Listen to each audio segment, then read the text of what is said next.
Hola, muy buenas noches a todos. A nombre del Colegio de Medicina Interna de México, sean todos ustedes bienvenidos a esta sesión semanal de nuestro estimado colegio. El día de hoy, sin duda, vamos a tocar un tema sumamente relevante, algo que los médicos de primer contacto, nosotros como médicos internistas, vemos día a día. Es un tema en el cual se ha estimado que existen hasta 64 millones de personas con insuficiencia cardíaca y esto ha sido originado por un incremento en la expectativa de vida, así como el gran porcentaje de enfermedades crónico-degenerativas que llegan a afectar al corazón. Sin duda, el hablar el día de hoy de redefiniendo el arte de tratar la insuficiencia cardíaca con fracción de eyección mayor del 40% nos es de gran relevancia para nuestra práctica diaria.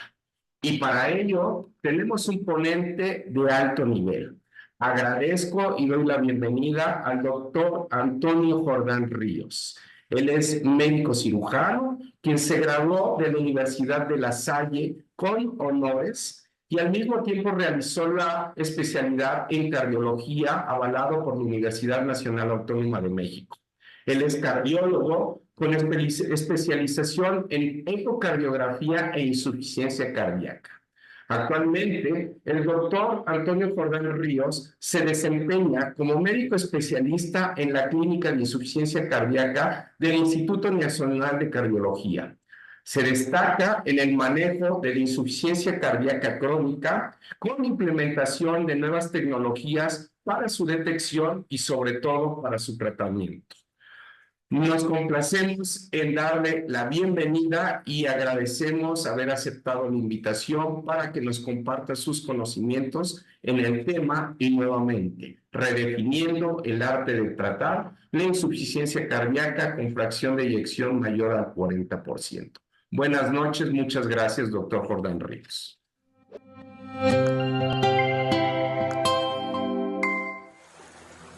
Es un hecho. El mundo está en decadencia. Ríos que llevan más plástico que vida, contaminación desmedida, incendios que devoran áreas verdes, glaciares que se derriten en lágrimas de auxilio, animales que sufren violencia. ¿Hasta dónde vamos a llegar?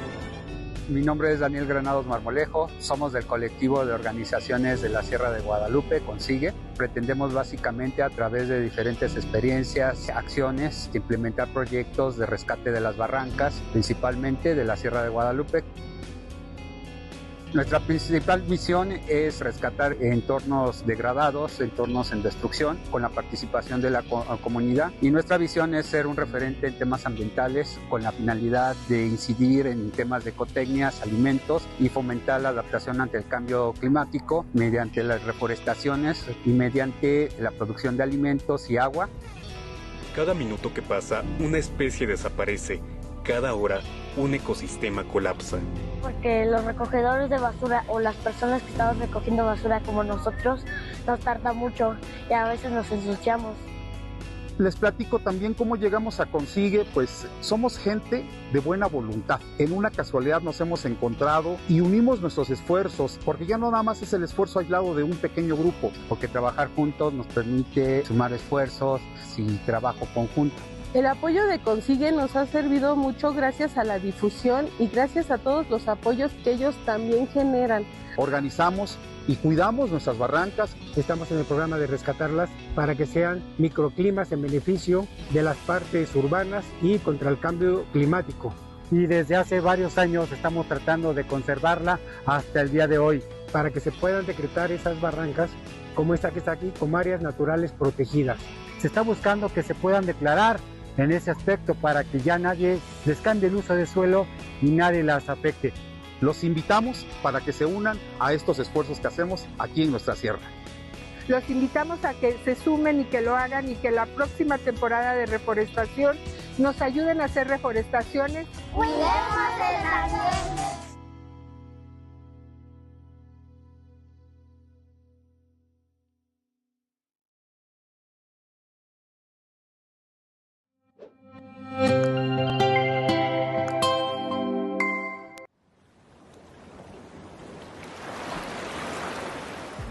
Estimados amigos, en la Secretaría de Turismo del Gobierno del Estado de Sinaloa estamos muy contentos de que hayas elegido a Mazatlán como sede de tu importante congreso. Da por hecho que vamos a estar muy pendientes de la realización de tu evento. Toda la cadena turística está lista para atenderte y estamos seguros de que va a ser todo un éxito. Te esperamos en Mazatlán.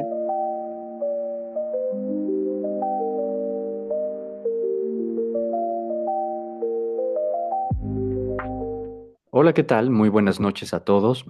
Para mí es un verdadero honor y gusto compartir con el Colegio Mexicano de Medicina Interna este deleite de charla, como yo le llamo, porque representa muchas cosas en el mundo de la cardiología y en el mundo de la insuficiencia cardíaca. Hoy vamos a hablar acerca de cómo se está cambiando el paradigma en el tratamiento de la insuficiencia cardíaca. Y el deleite que yo les decía es porque Lafine Renona en particular, el ensayo Fine Arts, es uno de los mejores ensayos de la literatura cardiovascular contemporáneos. Es un ensayo bien hecho, es un ensayo que cumplió su desenlace primario y además es un ensayo que es bueno para nuestros pacientes porque modifica la historia natural de una enfermedad catastrófica desde el punto de vista económico, social, personal, etcétera. Yo soy el doctor Antonio Jordán Ríos, soy cardiólogo, ecocardiografista, especialista en insuficiencia cardíaca y trabajo como médico adjunto a la Clínica de Insuficiencia Cardíaca en el Instituto Nacional de Cardiología. Estos son mis conflictos de interés para la charla del día de hoy y quisiera empezar presentándoles a ustedes a Carmen. Carmen es una paciente como la que cualquiera de nosotros tenemos todos los días en el consultorio. Carmen tiene 80 años, tiene ya diagnóstico de insuficiencia cardíaca preservada, enfermedad renal crónica. En sus exámenes tiene hemoglobina glucosilada de 5.9, presión arterial limítrofe 131/85, el ecocardiograma con una FEBI del 62%, el cuestionario de Kansas City, que no es otra cosa más que una batería de preguntas clínicas que evalúan calidad de vida. Reportó 43 puntos, bastante afectada la calidad de vida. Eso vean ustedes cómo correlaciona con la clase NIJA de disnea, clase 3B. Y por si fuera poco, tiene daño renal. Su tasa de filtrado glomerular estimada es de 45 mililitros minuto. La relación albúmina creatinina en orina es de 150.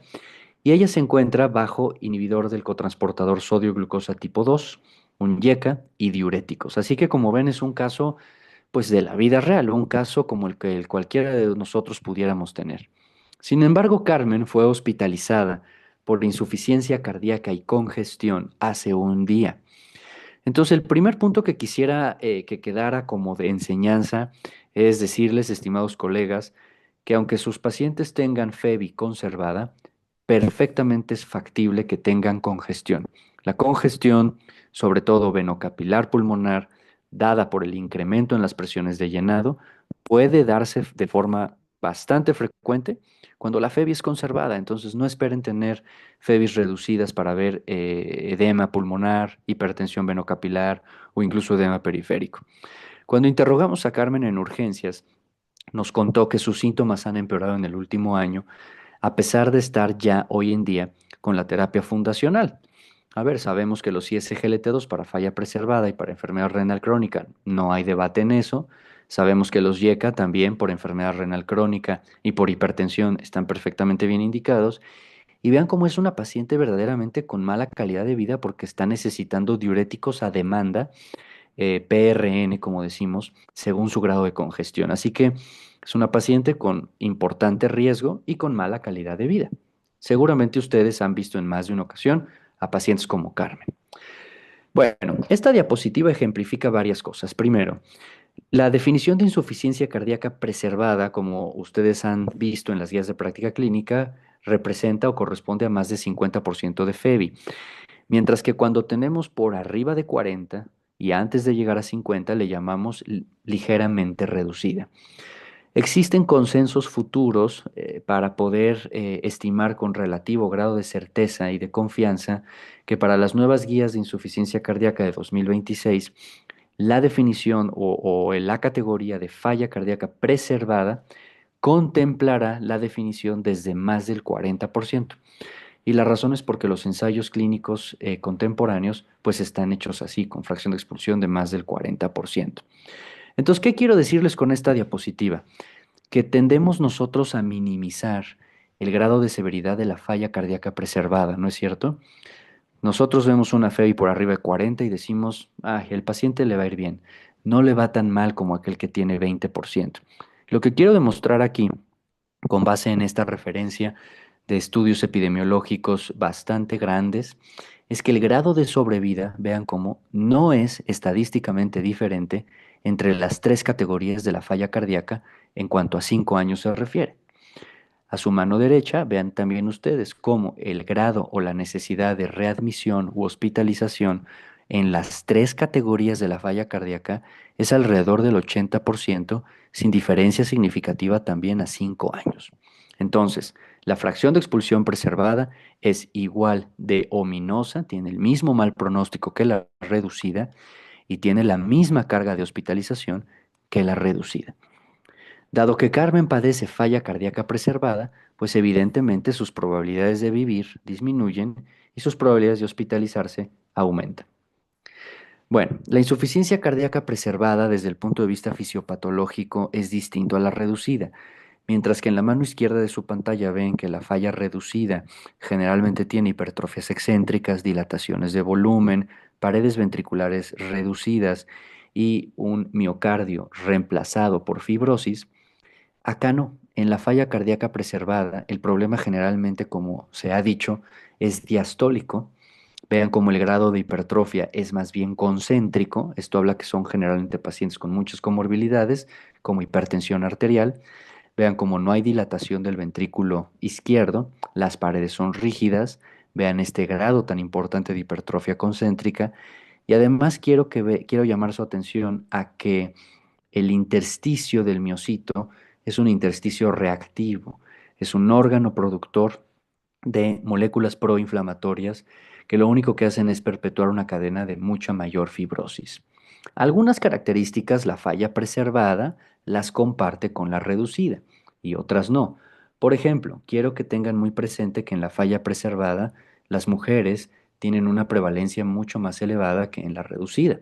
En la reducida es más una enfermedad de hombres porque la etiología de la reducida casi siempre es isquémica. Pero en contraparte, en la preservada, la etiología suele ser más hipertensiva, arrítmica, fibrilación atrial, enfermedad renal crónica y, ¿qué creen también? Obesidad y diabetes, perfiles cardio-renometabólicos que son más prevalentes en el género femenino y que no diagnosticamos de forma correcta. Bueno, estos son parte de los cambios que ven entre los distintos tipos de insuficiencias cardíacas, preservadas como reducidas. Vean cómo ambas tienen el gasto cardíaco y el volumen latido disminuido, solamente que en una el volumen del ventrículo izquierdo es mucho mayor, está dilatado, y en la otra el volumen se conserva, pero el gatillo fisiopatológico es la rigidez de este miocardio que estoy señalando. Cuando este miocardio está rígido, la aurícula batalla, le cuesta trabajo para vaciar su contenido y por lo tanto la aurícula experimenta un incremento en las presiones que nosotros llamamos las presiones de llenado. Esas presiones por forma retrógrada se transmiten al lecho pulmonar y por eso el paciente tiene disnea. No solamente es la rigidez del miocito, generalmente por hipertensión de larga data no controlada, que nos lleva al incremento en las presiones de llenado, sino que cuando este gatillo se dispara, vean ustedes cómo empiezan a surgir muchas otras cosas más. La activación del sistema renina-angiotensina-aldosterona, por ejemplo, el deterioro acelerado de la tasa de filtrado glomerular, la hipertrofia de los miocardiocitos, el incremento importante del estrés oxidativo, sobre todo que se ve con pacientes con obesidad. En el caso de la diabetes, grados de aterosclerosis clínicas o subclínicas que producen isquemia también subclínica y obviamente disfunción endotelial. Entonces vean cómo todas estas enfermedades, hipertensión, enfermedad renal, diabetes, obesidad, FA o fibrilación atrial, inducen mayor o menor grado de fibrosis en el miocardiocito, mayor o menor grado de estrés oxidativo y como resultado se presenta ya la insuficiencia cardíaca preservada. Entonces, una enfermedad donde más bien las comorbilidades afectan al corazón, mientras que a mano izquierda de su pantalla en la FEBI reducida es al revés. La afección cardíaca afecta al organismo ¿no es cierto? En la FEBI reducida, la afección cardíaca afecta al riñón y tenemos el síndrome, una variante de síndrome cardiorrenal o tenemos miocarditis, etcétera. Pero acá es al revés. Todo este abanico de comorbilidades afectan generalmente al corazón.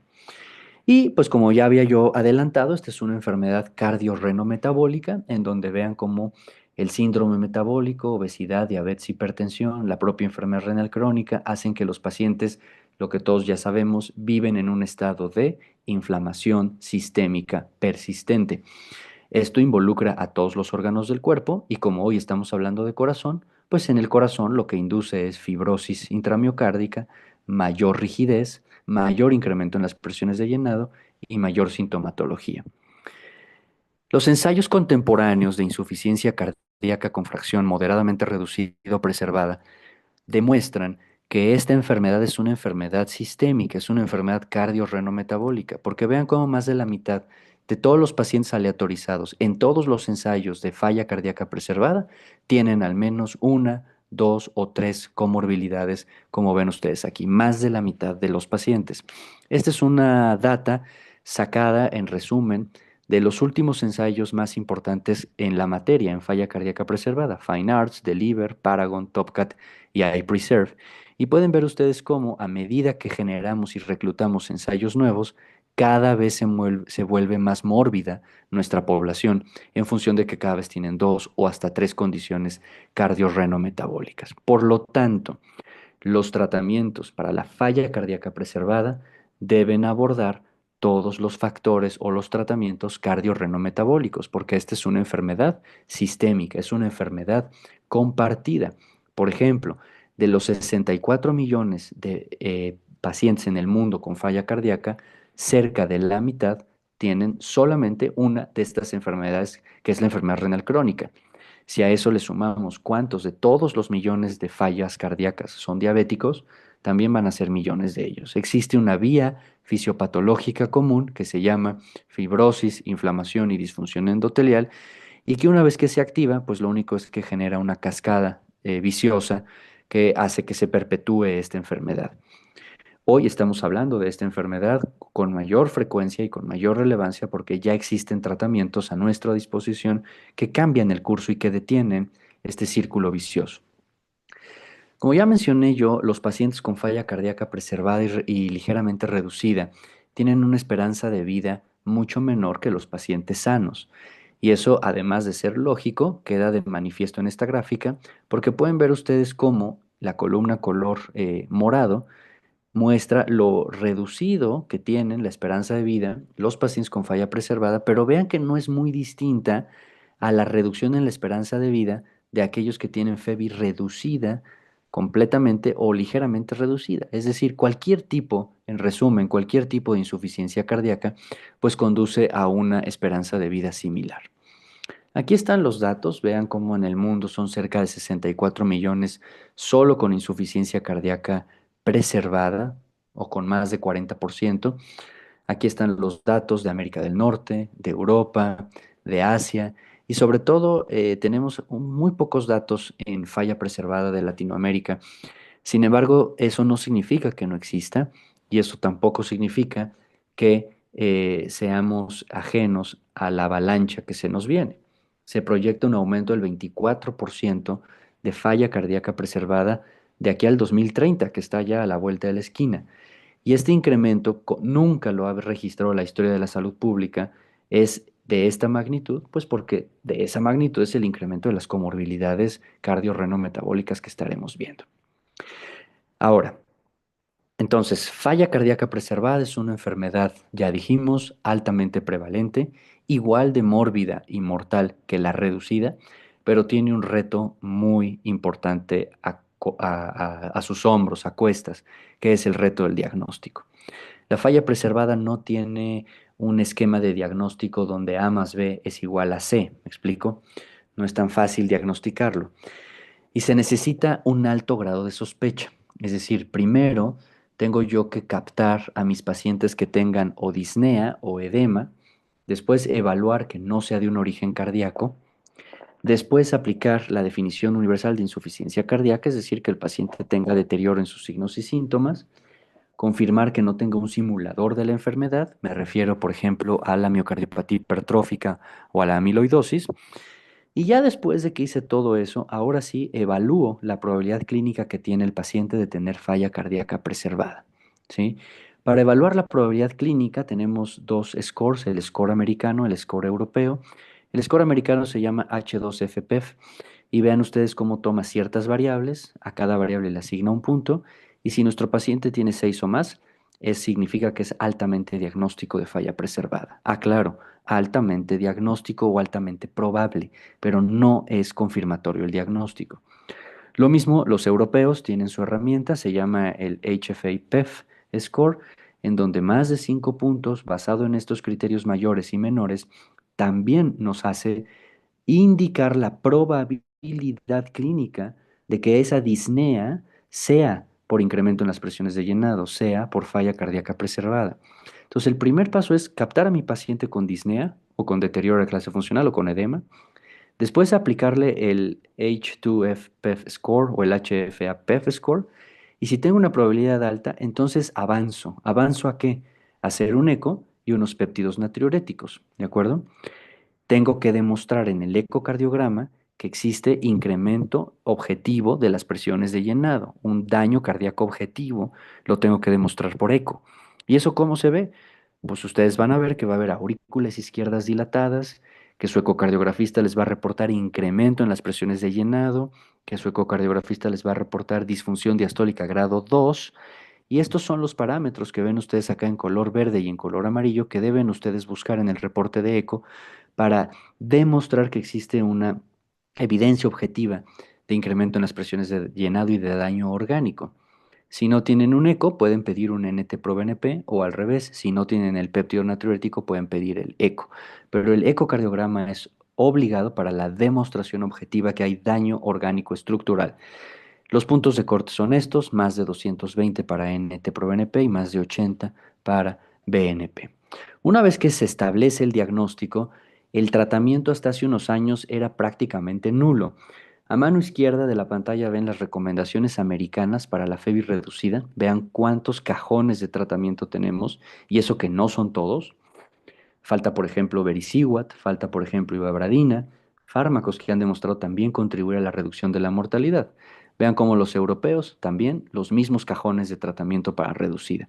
Cuando llegamos al cajón de preservada, arriba de 40%, la cosa se torna un poco más sombría. Los europeos mencionan los diuréticos como tratamiento que no impacta en mortalidad, pero solamente mejora síntomas. Y hasta hace un par de meses o algunos meses, los ISGLT2 solamente dapagliflozina y empagliflozina para ayudar a estos pacientes en mejoría, ahí sí, de resultados cardiovasculares o resultados duros. Los americanos le dieron una recomendación 2A a los ISGLT2 para FEBI arriba de 40 y vean cómo para cuando toca ya el cajón de la FEBI preservada, pues las opciones si acaso tienen evidencia 2B, ¿sí? O bien evidencia incluso 3. Quiero destacar a ustedes que en el terreno de la FEBI preservada, los europeos no recomiendan el uso de los antagonistas clásicos de mineralocorticoides como la espironolactona y la eplerenona. Y eso es porque el único ensayo que probó esa hipótesis, que se llama el ensayo TOPCAT, falló en demostrar ese desenlace. Los americanos son un poco más benéficos, un poco más benignos, y sí le dan una recomendación a la espironolactona para la FEBI preservada grado 2B, o sea, a punto de llegar a grado 3. Y eso es en razón porque el ensayo TOPCAT, en su variante o en su subanálisis TOPCAT Américas, como ustedes saben, reclutaron solo o analizaron solo los datos de la población reclutada en el continente americano, ahí se observaron que había una tendencia hacia la mejoría para reducir el desenlace de muerte y hospitalizaciones cuando usamos espironolactona. Sin embargo, si somos muy puristas y exactos, ningún ensayo ha sido positivo para demostrar que algún antagonista de mineralocorticoides sirva para reducir desenlaces duros en FEBI preservada, muerte u hospitalización. Este es un poco de la historia. Paragon, por ejemplo, Paragon comprobó sacubitril o valsartán en FEBI de más de 40 y falló en demostrar su hipótesis. Entonces no pasó el filtro de las guías. Topcat, espironolactona en FEBI preservada, falló en demostrar su hipótesis, no pasó el filtro de las guías. ISGLT2 con empagliflozina y dapagliflozina, Emperor Preserve de Liver Trial, fueron exitosos en sí cumplir su objetivo primario en reducir muerte y hospitalizaciones y por eso se ganaron su lugar en las guías. Y después tenemos a los viejos conocidos, IECAS, ARAS y betabloqueantes, todos ellos fallaron en demostrar beneficio para FEBI de más de 40% y por eso es que hasta el día de hoy solamente tenemos una clase de medicamentos que son hasta este momento los ISGLT2 que habían demostrado reducir estos desenlaces duros hasta que se abrió el paso una nueva clase de medicamentos. ¿Por qué nunca es suficiente la reducción del riesgo? Porque tenemos datos derivados de estos dos grandes ensayos clínicos y aunque nosotros le demos al paciente lo que le corresponde en FEBI preservada, o sea, un ISGLT2 o una dapagliflozina, siempre el paciente está viviendo con un importante riesgo residual. El riesgo residual es el área sombreada que ven por debajo de la curva, en donde a pesar de la ganancia neta obtenida en la reducción de la mortalidad, cerca, por ejemplo, del 20% de mortalidad para empagliflozina o 18% para DAPA, siempre existe un riesgo residual. Un riesgo residual que no es menor. ¿De cuánto es en la gráfica? Cerca del 15%. Entonces es muy importante tener esto en cuenta porque los pacientes como Carmen, a pesar de que estaba recibiendo un ISGLT2, pues Carmen cayó aquí debajo de la curva y por eso se descompensó. Bien, entonces aquí ven lo mismo, tanto en estos dos grandes ensayos, Emperor y Deliver, a pesar de que los pacientes estaban razonablemente bien tratados, existía un importante riesgo de alrededor del 13 o 16%, a pesar de estar recibiendo ISGLT2 y muchos otros medicamentos pivotales que ven aquí, betabloqueantes, espironolactona, antagonistas de receptor de mineralocorticoides o inclusive bloqueo del RASi. En el caso de la insuficiencia cardíaca con FEBI preservada de más del 40%, como sucede en la reducida, la sobreactivación del sistema renina-angiotensina-aldosterona es fundamental. En este caso nos vamos a centrar en estudiar la sobreactivación del receptor de los mineralocorticoides. El mineralocorticoide por excelencia, como ustedes saben, es la aldosterona. La aldosterona no solamente es mala porque retiene sodio, retiene agua, pero también es mala porque induce inflamación persistente, fibrosis, vasoconstricción y también daña al miocito. Todos estos efectos deleterios son mediados por la aldosterona, que como saben ustedes se produce aquí en la glándula suprarrenal, pero además hace ya muchos años se reconoció que la aldosterona tiene vías de escape y que existen otros órganos diana que la están produciendo y que a pesar de su bloqueo, esta pues continúa. Hasta hace algunos meses, o algunas ya, sí, meses, casi ya un año, solamente podíamos bloquear a la aldosterona mediante el antagonismo clásico esteroideo de sus receptores, con espironolactona o con eplerenona. Como comenté, hasta hace unos meses se obtuvo ya licencia y se publicó el primer ensayo o uno de muchos ensayos que comprobaron la seguridad y eficacia de un nuevo antagonista de los receptores de mineralocorticoides llamado finerenona en distintos escenarios, enfermedad diabética renal, como ustedes han conocido, en Fidelio, Fígaro, en desenlaces cardiovasculares y ahora también en insuficiencia cardíaca. Finerenona, a diferencia de espironolactona o eplerenona, vean cómo es un antagonista del receptor del mineralocorticoide mucho más grande, mucho más selectivo, y esto hace que la molécula bloquee la sobreexpresión y la sobreactivación de este receptor, sea de una acción mucho más pura y tenga menos efectos secundarios. Luego entonces se logra el mismo efecto que con la espironolactona, pero a una tasa de eficacia mucho más alta y con menores efectos secundarios. Esta es la evolución histórica de los antagonistas de mineralocorticoides. Tienen ustedes a la espironolactona, bien conocida por todos nosotros, un medicamento clase 1A para la falla reducida, esto con base en el ensayo RALES, pero cuando la misma espironolactona fue probada para FEBI preservada en el ensayo TOPCAT, ya comentamos que fue un ensayo fallido.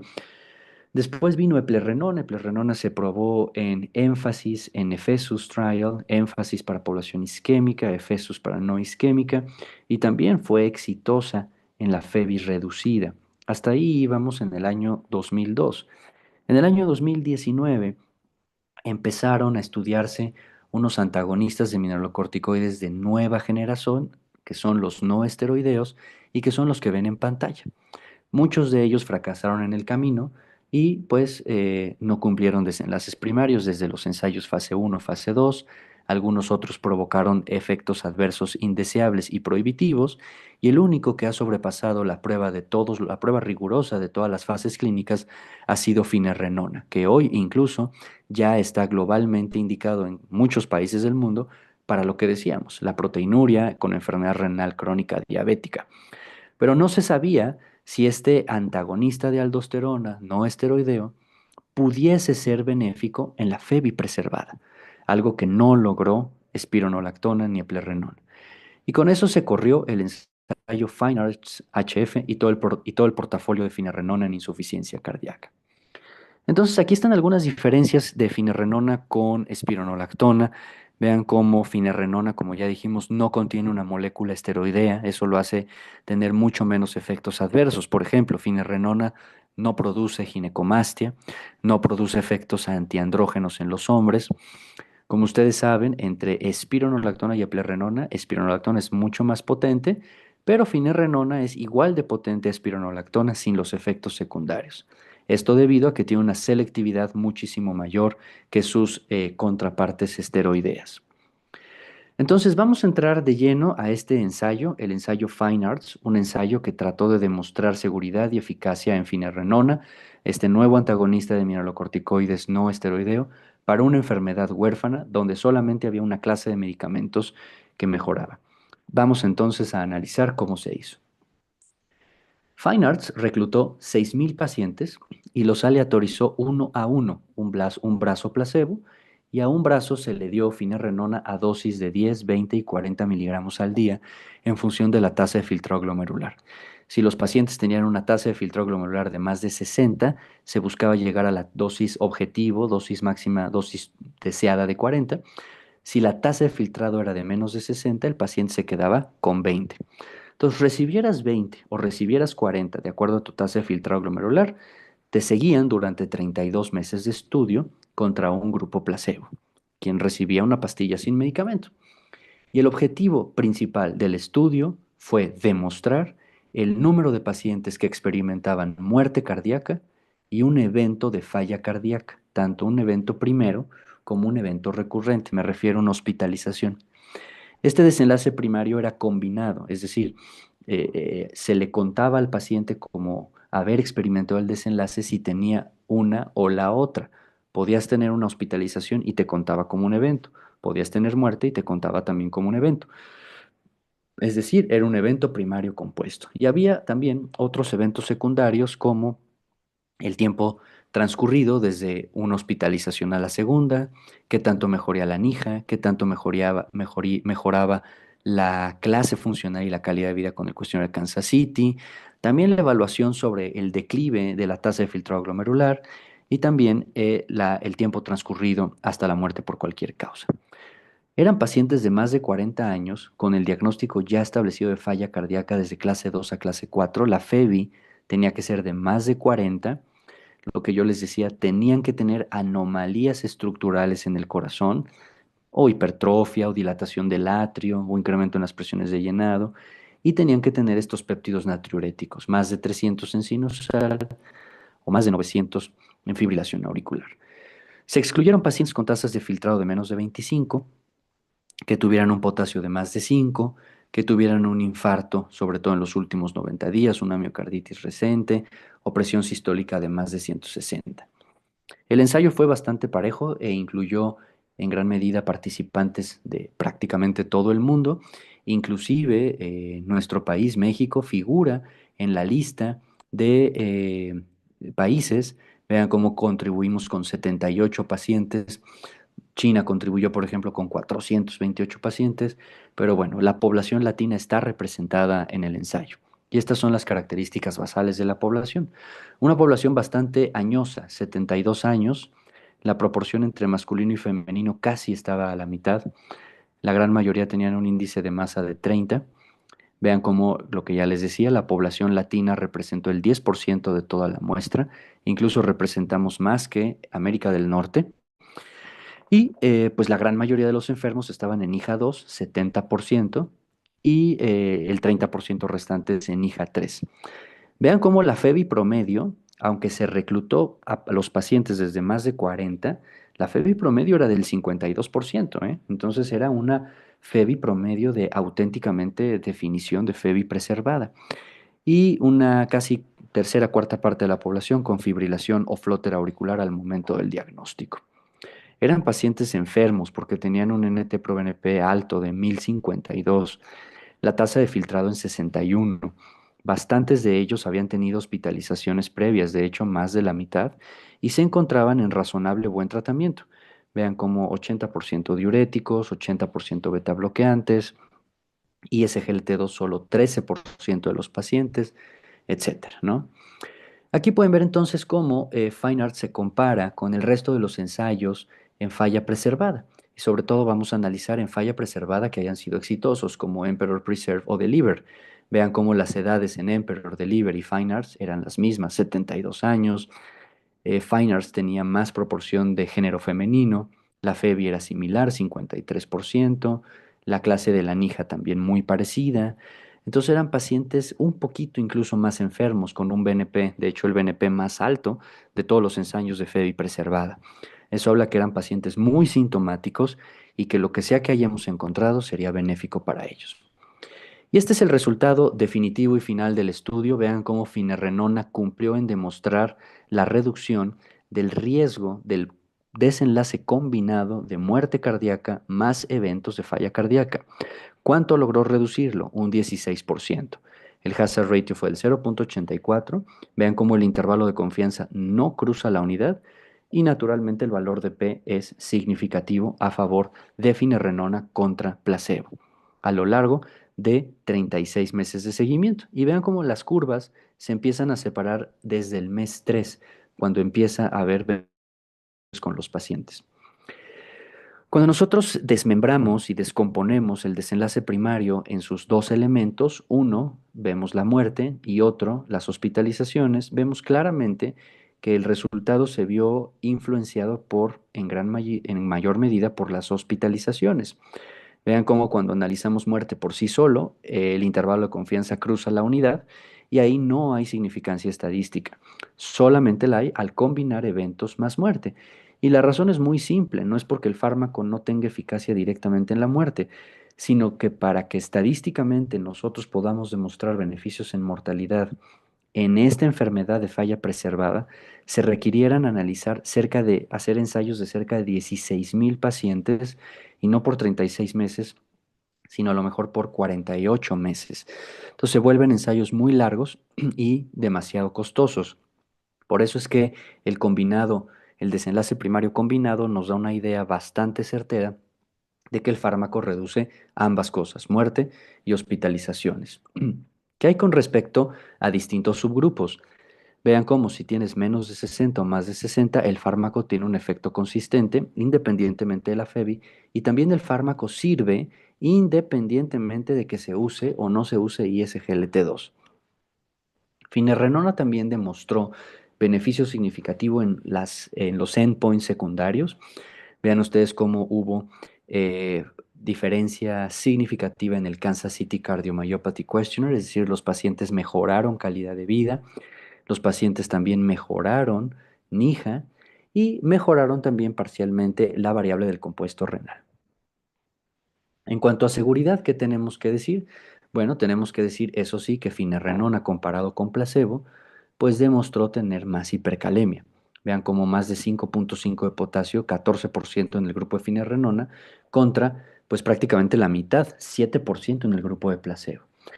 Y pues esto es evidente que sí, y la razón de ello es porque es el primer y único ensayo en donde finerenona se titula hasta 40 miligramos. Si recuerdan Fidelio y Fígaro, la dosis para la enfermedad diabética renal es de 20 miligramos. Sin embargo, a pesar de que había más del doble de hipercalemias, vean cómo ninguna hipercalemia condujo a hospitalización y mucho menos el 0% ninguna condujo a la muerte. Así que la mayoría de estos eventos adversos graves fueron en general similares entre ambos grupos. Aquí pueden ver entonces los únicos 3 ensayos que existen a día de hoy en el mundo que han demostrado que algún medicamento mejora las tasas de sobrevida, el endpoint de muerte y hospitalizaciones. Sobre todo, por ejemplo, vean Deliver y Emperor usaron el mismo desenlace primario, combinar muerte más hospitalizaciones. Vean que su hazard ratio es muy parecido al de finerenona y obtienen, cuando nosotros desbaratamos el desenlace primario en dos, obtienen los mismos resultados. Aquí está lo que yo les comentaba. En falla preservada, hacer un ensayo que logre demostrar cambios en mortalidad como desenlace aislado requeriría cerca de 48 meses de seguimiento y pues 15,000 pacientes, lo cual hoy en día se vuelve muy difícil mantener un ensayo de tal envergadura. Bien, vamos a pasar en los últimos 10 minutos de la charla a analizar algunos subanálisis que el ensayo Fine Arts preespecificó desde antes de correr el estudio. El primero es el subanálisis de acuerdo al estatus glucémico. Bien, ustedes recordarán, y esto no es noticia, que los ensayos de espironolactona y eplerenona demostraron en sus análisis secundarios que curiosamente el usar espiro o eplerenona incrementaba los niveles de glucosilada. Y aquí lo ven con énfasis, aquí lo ven con Efesus, aquí lo ven también con Topcat, y pueden ver que cuando administramos cualquiera de estos dos fármacos, espiro o eplerenona, sube la hemoglobina glucosilada comparado con placebo, 7678, 7072, lo cual sube con significancia estadística. Vean los valores de P. Así que para finerenona también fue importante para los investigadores demostrar si iba a haber o no incremento en la hemoglobina glucosilada. Así que lo primero que quiero que vean es cómo de forma basal 41% de los pacientes ya tenían diabetes al inicio del estudio y vean cómo sí se cumple que incrementó a 46% cuando se analizó ya no por glucosa o por criterio de antecedente, sino ahora por glucosilada. Entonces, nuevamente vean, cuando yo tamizo a los pacientes no por criterios de antecedentes de historia clínica, sino a la derecha con glucosilada, pues ven cómo mi hemoglobina glucosilada y sí tengo yo una proporción mucho más alta de diabéticos en color morado que cuando los diagnostico solo por antecedentes clínicos. Entonces, esto es algo muy importante que Fine Arts tuvo. Juzgó la presencia de diabetes de acuerdo a glucosilada, no de acuerdo a el criterio del investigador clínico. Y Fine Arts se propuso demostrar también si el desenlace primario que demostramos que era benéfico, pues cambiaba, ¿no es cierto?, de acuerdo a la diabetes. Y vean ustedes cómo no importa si el paciente es prediabético por glucosilada o diabético por glucosilada, sigue habiendo beneficio de finerenona. Tampoco importa si el paciente es diabético o no diabético por historia clínica, sigue habiendo beneficio a favor de finerenona. Conclusión, es un fármaco que beneficia y reduce la mortalidad aunque el paciente tenga diabetes.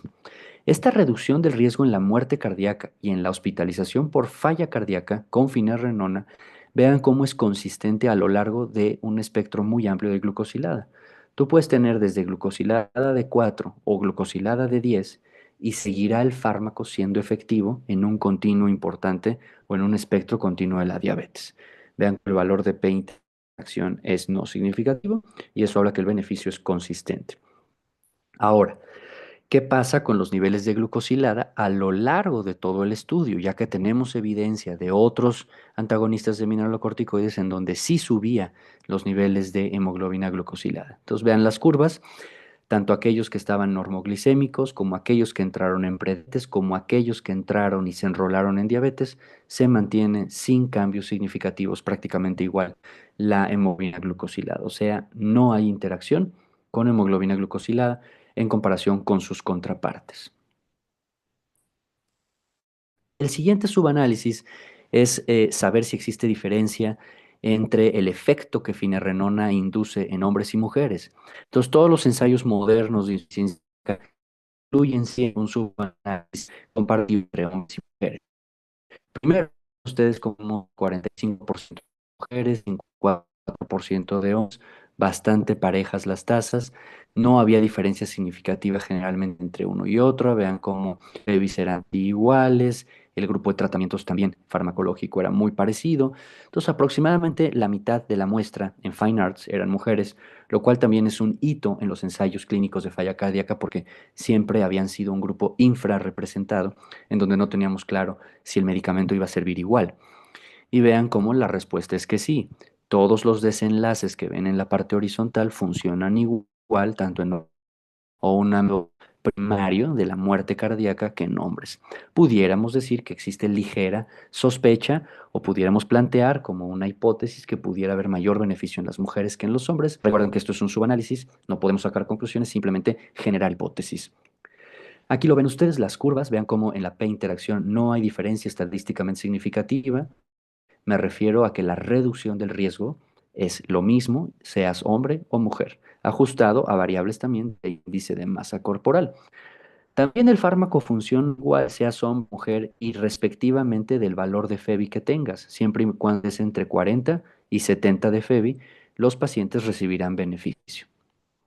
Y también existe beneficio independientemente del género en la clase funcional. Hombres y mujeres responden igual y se benefician igual a la calidad de vida medido por Kansas City Cardiomyopathy Questionnaire. El medicamento también fue bien tolerado. Vean cómo las tasas de hipercalemia, si bien son mayores en el grupo de finerenona que el placebo, como ya dijimos, suceden igual.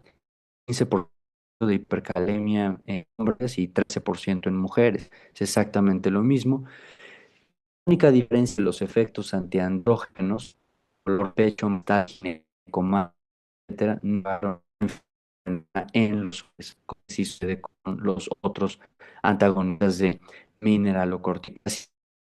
Independientemente del género, independientemente de la FEBI, finerenona redujo también muerte cardíaca y eventos de hospitalización y mejoró síntomas tanto en hombres como en mujeres. Y otro aspecto que forma parte de la falla cardíaca preservada de forma obligada es la obesidad. Así que vamos a analizar ya por último entonces. Ustedes saben que la aldosterona se produce, como ya dijimos, por la aldosterona sintasa en las glándulas suprarrenales.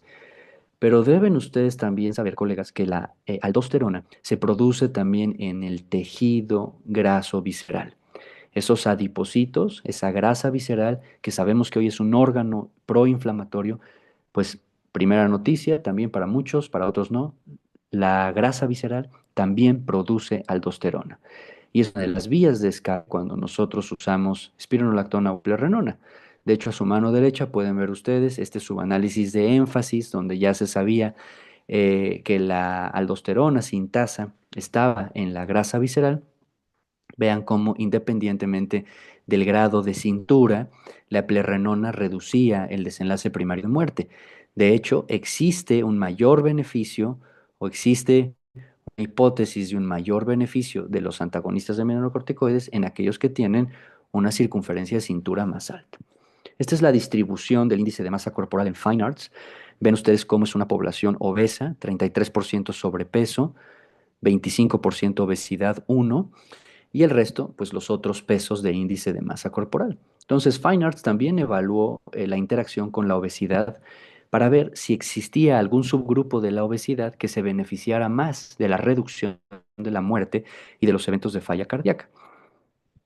Aquí pueden ver ustedes que aquellos pacientes que tenían un índice de masa más alto, el morado y el color vino, tendían a ser más jóvenes, pero estaban más amolados, tenían sistólicas más altas, tenían también las FEBIs peores, las más bajas, y tenían el grado más alto de albúmina creatinina, pero paradójicamente los niveles de NT-proBNP más altos, lo que ya sabemos de la paradoja de los péptidos natriuréticos, que los obesos tienen péptidos natriuréticos más bajos, como lo ven aquí en la tabla, pero también tienen peores síntomas de calidad de vida, tienen puntuaciones mucho más bajas de Kansas City Cardiomyopathy Questionnaire. Así que en Fine Arts, los pacientes con obesidad, tanto clase 2 como clase 3, tuvieron un mayor riesgo de obtener desenlaces adversos en comparación con los pacientes de bajo. Nuevamente ven como la gráfica de barra morada vino, los más obesos tienen más probabilidad de enfermarse de falla cardíaca y de muerte cardíaca. ¿Cómo impacta el fármaco? Pues eso es lo que vamos a ver. Vean ustedes cómo, independientemente del índice de masa corporal, el desenlace primario, que es muerte y eventos de falla, se mantiene. Sobre todo pareciera que existe un mayor beneficio en el grupo de mayor obesidad, aquellos que tienen más de 35 de índice de masa corporal a favor de la finerenona. ¿Qué sucede con obesidad, finerenona y calidad de vida por Kansas City? También existe una mayor beneficio hipotético en aquellos pacientes con mayor grado de obesidad. Son quienes mejor mejoran o mejor impactan su calidad de vida por Kansas City. Por último, efecto en la diabetes. En el ensayo Fine Arts vimos que solo 262 pacientes desarrollaron diabetes de nueva aparición.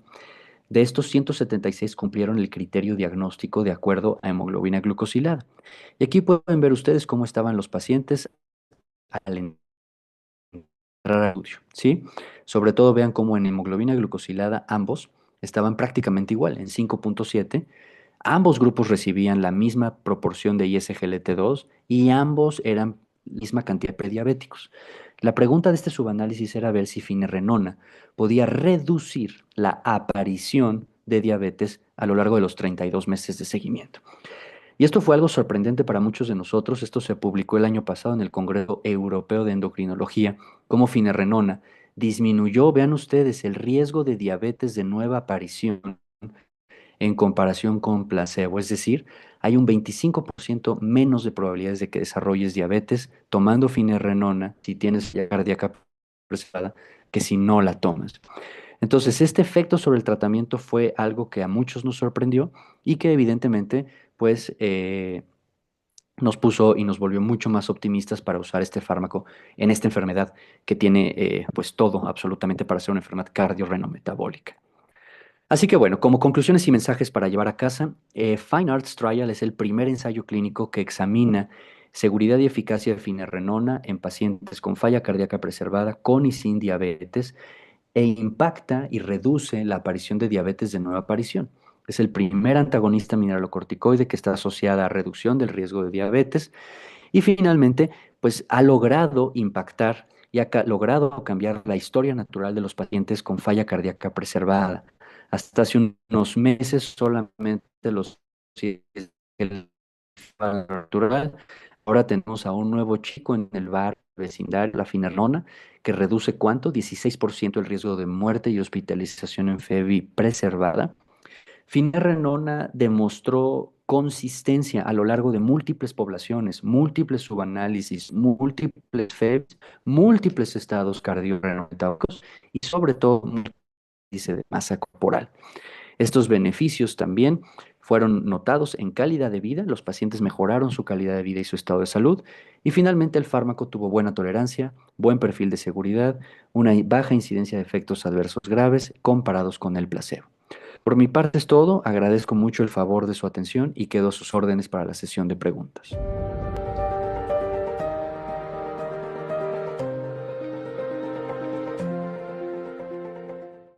Muy buenas noches a todos.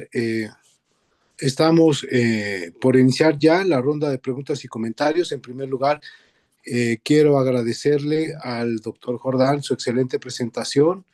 Está abierto el chat para que manden sus preguntas en cualquier momento.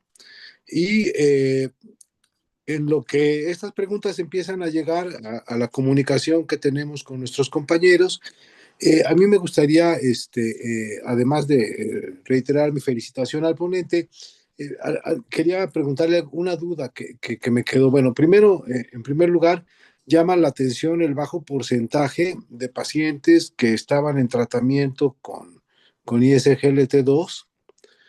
Y esto llama la atención dado que es prácticamente el único tratamiento que ha demostrado eficacia en este mismo espectro clínico de pacientes. Y me pareció ver, pero lamentablemente pasó muy rápido esa diapositiva, cuando se hace el subanálisis de pacientes y cómo les fue en los resultados, tanto los que recibieron como los que no recibieron tratamiento con ISGLT2, me daba la impresión de que en el brazo de los que estaban recibiendo ISGLT2, el intervalo de confianza sí pasaba la unidad, como que se entiende, pues era un grupo pequeño de pacientes, probablemente lo que veíamos ahí era cierto grado de imprecisión estadística, pero me gustaría si nos pudiera retomar un poco esos datos y aclarárnoslos. Eso por un lado. Y la otra pregunta es que se menciona que no hubo mortalidad ni hospitalización por hipercalemia, pero no se mencionó qué porcentaje de esos pacientes que presentaron hipercalemia, que fue hasta alrededor de un 15%, 14% en el grupo global, 15% en hombres, cuántos de ellos tuvieron que suspender o reducir dosis de finerenona por ese motivo. Muchas gracias, doctor Moisés. Muchas gracias también al doctor Pliego y a todos los que nos están escuchando por participar. Y nuevamente para mí es un honor poder estar con ustedes esta noche en este simposio. Son dos puntos críticos los que usted, doctor Moisés, ha comentado, ha mencionado. El primero de ellos, el de los ISGLT2.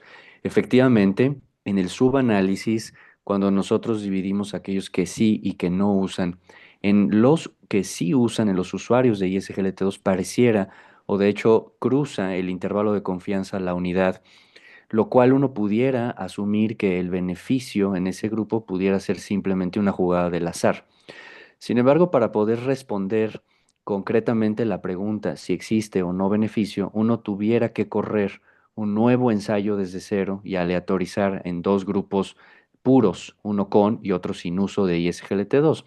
Y solamente así pudiéramos saber, ya no habría sesgos en la población y podríamos saber si hay o no hay efecto. Así que como eso es técnicamente imposible, la forma en la que se puede resolver esa pregunta es haciendo también una curva que se llama un spline a lo largo de todo el espectro de la población, es decir, con uso y sin uso de ISGLT2. Y en esa segunda diapositiva se veía cómo independientemente no solo del estado del ISGLT2, sino también independientemente de el diagnóstico o no de diabetes, los pacientes tenían beneficios. Ustedes recuerden que todas las conclusiones que emitimos de los análisis por subgrupos solamente son generadoras de hipótesis, no permiten establecer si el efecto es menor o es mayor.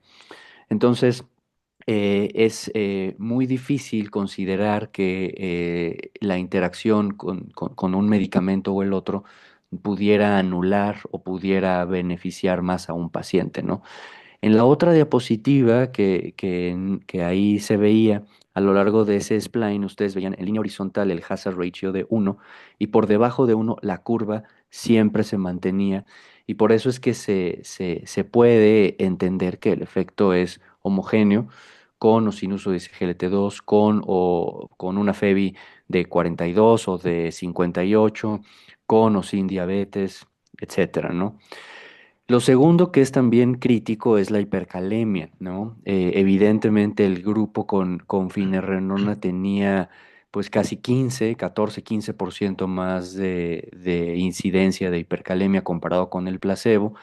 Estas tasas de hipercalemia son más altas que los ensayos clínicos predecesores de finerenona, hablo de Fidelio y de Fígaro, pues porque la dosis en insuficiencia cardíaca fue de hasta 40 miligramos. Si bien es cierto, hubo cero punto y fracción de pacientes que la hipercalemia los haya llevado a urgencias o haya conducido a una hipercalemia grave o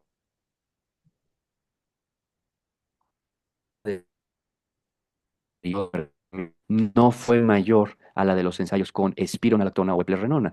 Es decir, esa tasa fue cercana al 2%, podemos hablar cerca del 3% de pacientes que tuvieron que retirar el fármaco por una hipercalemia. Bien, muchas gracias, doctor. No sé si tenemos aquí ya otra pregunta que es del doctor Crispín Miguel, eh, que plantea que si gran parte de los pacientes son obesos y diabéticos, pregunta que qué opina usted del uso asociado de finerenona y semaglutida, si hay, digamos, por supuesto, una fundamentación para su uso en conjunto, algún problema que pudieran tener o interacción de acuerdo a lo que se sabe de ambos fármacos, si hay alguna evidencia de su uso combinado, básicamente es lo que se infiere de la pregunta. Sí, creo que son excelentes tópicos. A ver, lo primero, uso combinado, evidencia de uso combinado.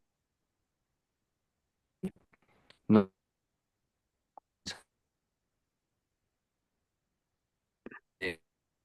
Trial que evaluó semaglutida o hablo de Summit Trial.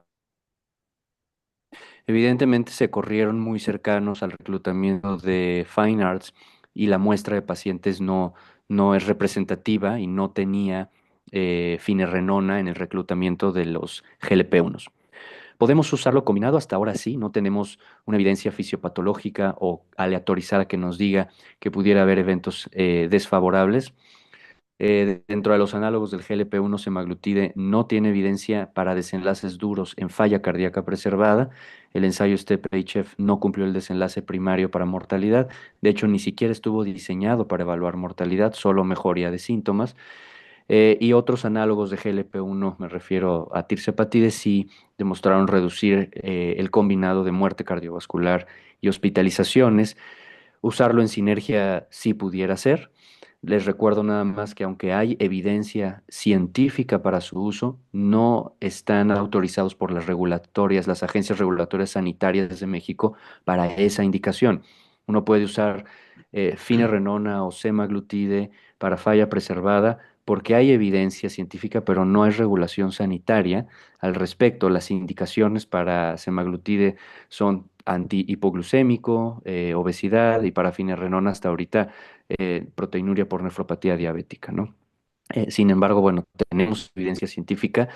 De hecho, otro grupo de medicamentos que contribuyen también a reducir la morbimortalidad en la falla cardíaca preservada sí son los análogos del GLP-1, pero solo si el paciente tiene obesidad. Si no hay obesidad, no podemos usar un GLP-1 análogo porque no hay evidencia al respecto. Ok, muchas gracias, doctor. Seguimos en espera de que manden sus preguntas. Una de las situaciones aquí es que ya hay, digamos, dos clases de medicamentos. Bueno, en este caso, un medicamento que es único en su clase y dos medicamentos de otra clase que tienen ya la indicación para el tratamiento de este espectro clínico de pacientes. ¿Qué podríamos decir del uso combinado? ¿Cuál sería la manera mejor de evaluar el uso combinado, dado que habría un dilema ético de compararlo con placebo? Habría un dilema ético de comparar con brazos de tratamiento que no tienen propiamente la indicación y sería muy complicado de obtener inferencias si los usamos juntos sin una comparación adecuada. ¿Qué opinaría al respecto? ¿A esas dos clases de medicamentos se refiere, doctor, a espironolactona y a eplerenona? No, finerenona e ISGLT2, que son los que propiamente ya tienen indicación para el uso en falla cardíaca con fracción de expulsión preservada. Ya. Bueno, el mecanismo y la sinergia de los fármacos es completamente distinta de estas dos clases de medicamentos, es decir, finerenona contra ISGLT2, son fármacos complementarios, son fármacos sinérgicos. De alguna manera es como si quisiéramos tratar de, en la falla cardíaca reducida, comparar betabloqueantes contra IECAS. Cada uno va a aportar una reducción del riesgo distinta. Y en el caso de los ISGLT2 y de los antagonistas del receptor de mineralocorticoides, no hay ninguna dato que nos permita privilegiar uno sobre el otro. Es decir, debieran de ir juntos, debieran de ir complementados, porque actúan por vías distintas, ¿no?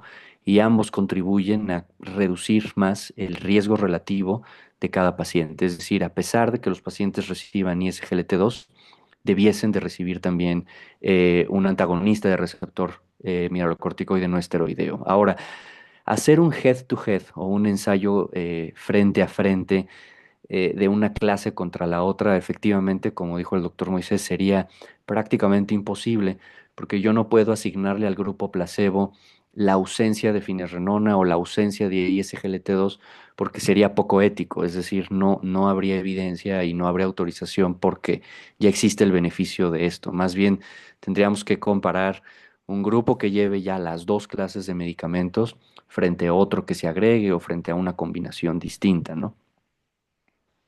Muy bien, doctor, muchas gracias por la respuesta. No sé si el doctor Pliego tenga alguna pregunta en este momento. Sí, muchas gracias. Nuevamente agradeciendo al doctor Jordán Ríos su participación y su excelente presentación. y sobre todo sabemos que estoicamente está con nosotros y eso se agradece doblemente por la situación adversa que ha tenido recientemente, doctor. Solamente para aclarar, como todas nuestras sesiones de nuestro colegio, tenemos al momento 693 asistentes en modo virtual, obviamente, y nos visitan en este mecanismo desde distintos países, Estados Unidos, Paraguay, Colombia, El Salvador, y pues no era menor la asistencia, pues porque es una excelente ponencia y sobre todo un tema que día a día nos compete a todos los internistas. Y pues bueno, voy a leer una pregunta en relación a uno de nuestros compañeros. El doctor Flores hace referencia a que en un momento dado, ¿qué opina o que si deberíamos de tener alguna precaución con respecto al uso de utilizar finerrenona, 40 miligramos con una tasa de filtrado glomerular de 30 mililitros por minuto? ¿Cuál es su opinión, doctor Jordán Ríos? Muchas gracias. Sí, es una magnífica pregunta. Creo que tenemos que tener mucha cautela en eso. Debemos usar finerrenona 40 miligramos, primero, si la indicación es falla cardíaca preservada, y segundo, solo si la tasa de filtrado glomerular es mayor a 60. Si la tasa de filtrado glomerular es menor a 60, la dosis probada en el ensayo clínico que hoy discutimos debe de ser 20. Entonces, la titulación hasta 40 está recomendada si y solo si el paciente filtra a más de 60. Y la razón es porque la hipercalemia inducida por los antagonistas de mineralocorticoides, todos, esteroideos y no esteroideos, generalmente aparece con tasas de filtrado menores a 45. Yo quisiera mencionar, porque cuando uno analiza una nueva molécula de una clase de medicamentos que ya tenemos unos predecesores, es decir, ¿por qué yo hoy prescribiría finerenona si existe espironolactona o si existe plerrenona, que probablemente al menos espironolactona es más barato, ¿no? Creo que tenemos que tener muy en cuenta lo siguiente, los otros efectos que el fármaco finerenona produce. Miren, yo lo veo así. Finerenona y espironolactona, ¿los dos me van a dar hipercalemia? Sí. ¿Quién me va a dar menos hipercalemia? Finerenona. Es decir, esta selectividad en el mecanismo y está evidenciado en el único ensayo head-to-head que hay finerenona contra espironolactona, que es el ensayo ARTS, que es el ensayo fase 2 de lo que hoy vivimos, que ya es el fase 3. Ahí vemos que finerenona logra el beneficio clínico con menos hipercalemia. ¿Cuánta hipercalemia menos? Cerca del 15% menos de hipercalemia. Entonces tengo un fármaco que logra el desenlace que yo busco, quitar mortalidad, con menos hipercalemia, ¿no? Segundo efecto, quiero quitar la proteinuria, ¿no? Quiero quitar la albuminuria. Bueno, ¿espironolactona lo logra? Sí. ¿Finerenona lo logra? Sí, también. ¿Quién lo logra en mayor cantidad? Finerenona. Entonces, finerenona reduce además proteinuria con mayor potencia que espiro o eplerenona. Finerenona lo hace con menor riesgo de hipercalemia. Finerenona lo hace con menores efectos adversos de tipo hormonales. Entonces, cuando uno se plantea eso y además uno evalúa en el horizonte que la indicación y la evidencia científica, digo, más allá de la indicación de las agencias regulatorias, la evidencia científica para falla preservada solo la tiene finerenona y además de eso, su efecto en la pared endotelial, en el óxido nítrico, reduce de manera mucho más potente la proteinuria. Esas son algunas de las variables que juegan a favor para poder decantarnos sobre qué queremos utilizar, ¿no? Porque muchas veces sí nos han preguntado en las instituciones, sobre todo públicas, ¿no? A ver, si tengo un medicamento de esta clase, pero el otro es más barato, pues ¿cuál voy a usar? Sí, o sea, nada más hay que recordar que espironolactona no tiene evidencia para FEBI preservada y los efectos que logramos son a un costo que hay que pagar un poco más alto, hipercalemia, tasa de filtrado, efectos antiandrógenos, etcétera, ¿no?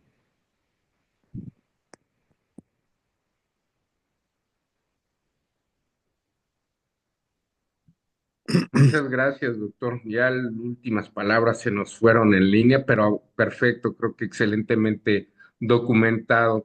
Tenemos otra pregunta que nos establece específicamente en el paciente geriátrico, paciente de 80 años y más, si existe alguna limitación o dato de alarma que nos indique que en qué momento pudiéramos suspender este fármaco o si debiéramos de iniciar con dosis menores y ir titulando subsecuentemente la dosis en este tipo de pacientes.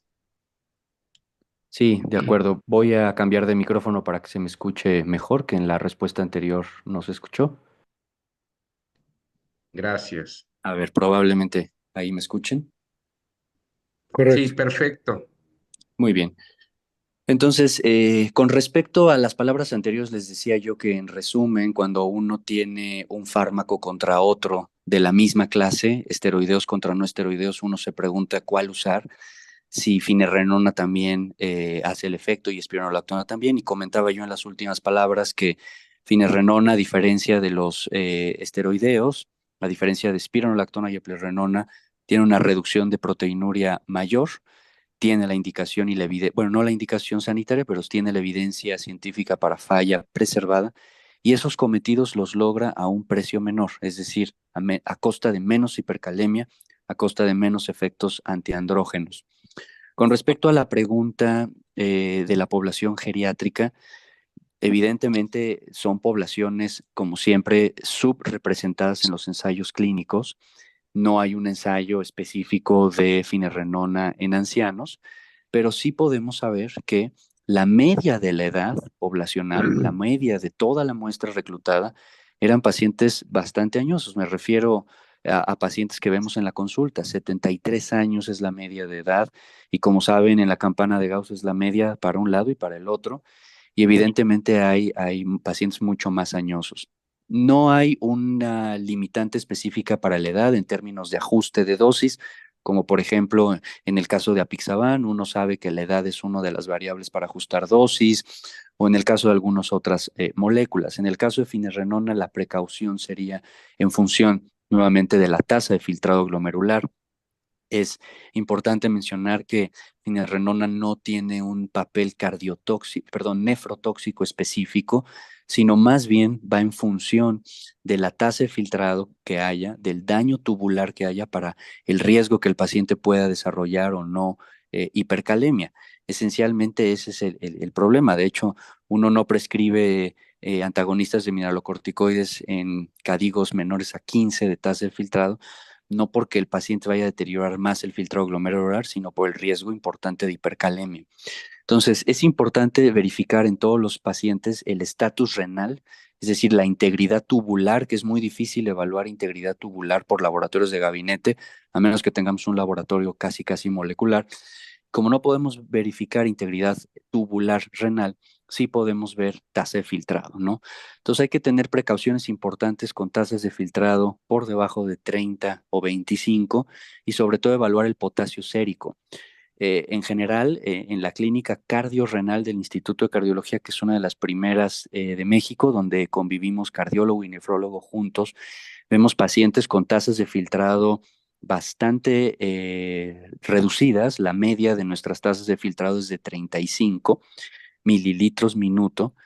Y aunque no era el propósito de la charla, pero sí tenemos la tabla de nuestros primeros 80 pacientes en donde nosotros demostramos que con tasas de filtrado de menos de 80 no tenemos hipercalemia. De hecho, es las reducciones más profundas que hemos visto en proteinuria de estos enfermos ha sido con finerenona. Es un excelente antiproteinúrico. Eso significa o redunda en pronóstico renal. Y pues evidentemente la única precaución que tomamos siempre es verificar tasa de filtrado, ¿no? ¿Qué hacemos nosotros cuando la tasa de filtrado ya se acerca a los 30? Lo que hacemos es citar al paciente en 2 semanas con un potasio sérico y honestamente son muy pocos los pacientes que rebotan con hipercalemia, ¿no? Por eso es que a veces de forma off-label, como decimos, de repente tenemos un grupo de esa clínica cardiorrenal muy pequeño donde usamos finerenona en falla reducida, cuyo ensayo ya está corriendo, pero ahora no está publicado todavía. Faltan años para que salgan los resultados de ese ensayo, porque no sabemos finerenona en FEBI reducida qué pueda pasar, pero sí lo hemos usado porque sabemos que si a ese paciente con FEBI reducida le damos espironolactona, es mucho más probable, ¿cuánto? 2 veces más probable que haga hipercalemia a que si le damos finerenona. Entonces, para el adulto mayor no hay evidencia que nos guíe, la única evidencia es la misma, tasa de filtrado y potasio basal antes de iniciar finerenona. Nos cuidamos ya desde que el paciente está en 5.2, 5.3, y una tasa de filtrado menor a 35, es muy probable que te haga hipercalemia con una dosis inclusive de 20, entonces hay que ser muy cautelosos ahí. Es mejor iniciarlo y a las 2 semanas citar al paciente a no iniciárselo. Sabemos que y son datos también derivados de la clínica cardiorrenal, que si no iniciamos el fármaco, ya nadie se lo va a iniciar después. Entonces es mejor empezarlo y ver a las 2 semanas cómo responde el paciente y si hace o no hipercalemia. Gracias, doctor. Con la próxima pregunta vamos a dar por cerrada la sesión de preguntas. Es del doctor Carlos Renato Hernández y le manda su felicitación, y el doctor Fernando Javier Centeno pregunta: ¿qué es lo que se sabe del uso de finerenona en el diabético tipo 1? Después de contestar esta pregunta ya no habría más preguntas en la sesión, y después de la respuesta del doctor Jordán, pasaría el doctor Pliego al cierre de la sesión. Adelante, doctor, por favor, y muchas felicidades por su plática. No, al contrario, muchas gracias. Pues nuevamente creo que vamos a terminar entonces muy pronto la sesión, porque no hay evidencia sólida para los pacientes con diabetes tipo 1. De los pacientes y la muestra poblacional en el ensayo pivotal de finerenona no contemplaba diabetes tipo 1. Y nuevamente son grupos también, si recordarán ustedes, para los inhibidores del cotransportador sodio-glucosa tipo 2, tampoco hay diabéticos tipo 1 en los ensayos para insuficiencia cardíaca en lo que se refiere. Y por eso es que prácticamente en la falla cardíaca no mandamos ISGLT2 en diabetes tipo 1.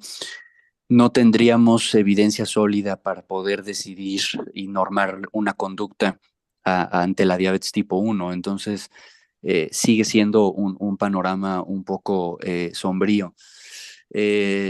Como les mencioné en la charla, sí podemos saber que el desarrollo de diabetes mellitus a lo largo de los 32 meses de seguimiento fue significativamente menor, fue estadísticamente menor en quienes recibían finerenona. Si eso significa un riesgo elevado para un diabético tipo 1, no lo sabemos al momento, y seguramente vamos a necesitar nuevamente evidencia de mundo real, estudios nuevamente subpoblacionales para tratar de darnos noción sobre qué pasa con estos enfermos y finerenona.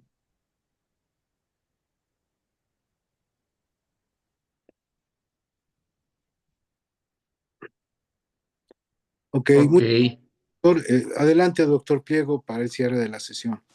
Pues muchas gracias, sin duda una alternativa y sobre todo una herramienta sumamente importante para el manejo de nuestros pacientes con falla cardíaca y pues sin duda una excelente presentación, doctor Jordán Ríos. Nuevamente agradecerle su participación y pues invitarlo también que nos siga colaborando en nuestro Colegio de Medicina Interna de México, y agradecerle a cada uno de los participantes en esta sesión.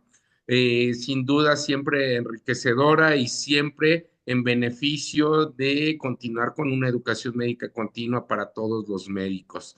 No dejo de continuar la invitación para que nos sigan en nuestras sesiones semanales, pero sobre todo que no dejen de reservar y asistir para nuestro próximo curso internacional de medicina interna, celebrarse en la ciudad de Mazatlán, Sinaloa, sumamente segura, ¿sí?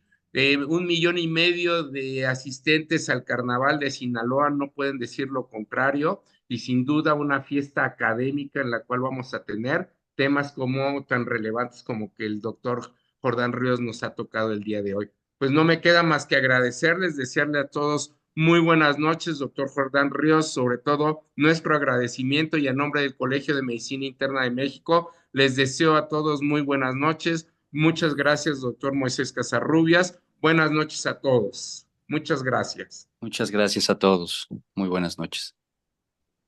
Buenas noches.